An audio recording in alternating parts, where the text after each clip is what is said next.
O ex socio de goberno de Gonzalo Pita, Roberto Carlos Agís, compartiu esta mañá cos medios de comunicación a súa valoración sobre a ruptura do tripartito de Sanxenxo. Para Agís, escudarse nas obras de Luis Rocafort para xustificar a marcha de Pita da alcaldía é unha excusa. A Rocafort, como dije, es una excusa. Yo creo que él se aferra ahora a eso para hacer el cambio de gobierno, pero él pudo haber hecho como alcalde, y si no lo hizo es porque no supo hacerlo. Durante los 2 años que estuvo ahí pudo haber luchado por los vecinos y no como hizo en el último pleno, decía, yo ahora me uno a los vecinos, pero han pasado ya casi 2 años y pudo haber hecho mucho antes, no hizo nada y ahora tenía el agua hasta el cuello. No se sentía ilusionado en el gobierno, sin embargo dice que ahora está muy ilusionado con el proyecto y con el PP. Hombre, está claro, él estaba agobiadísimo, no sabía por dónde salir. Cuando uno está al cargo de algo y no sabe por qué hacer, lo mejor que puede hacer es irse y renunciar e irse. En este caso él no, él dice, se le paso la pelota a esta gente y yo quedo aí, pero por encima sigo cobrando, ¿no? Segundo Agís, este tipo de actitudes son as que propiciaron a súa marcha do equipo de goberno hai un ano. Entonces, entenderán ahora con este tipo de actitudes y lo que está pasando, porque yo me fui, básicamente.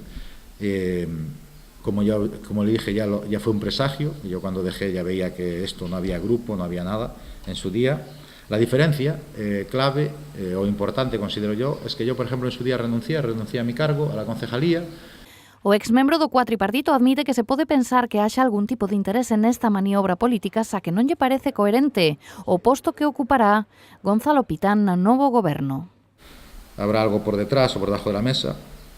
Y esto se puede pensar, está claro, porque si no, un alcalde, como dije al principio, que deja la alcaldía, lo lógico es que dimita con honradez y diga yo me voy y ahora que decidan y que otro alcalde. No, él queda y además exige ser vicealcalde, o sea, único teniente alcalde con poder.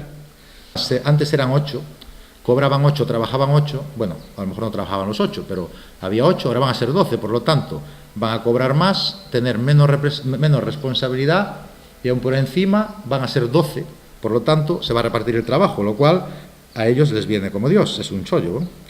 O concelleiro non adscrito cree que tras esta unión o PP gañará máis representación política nas municipais de 2019 e Gonzalo Pita e os seus garantirán deste xeito a súa permanencia na política local, aínda que recoñece que haberá que esperar para ver en que remata todo isto.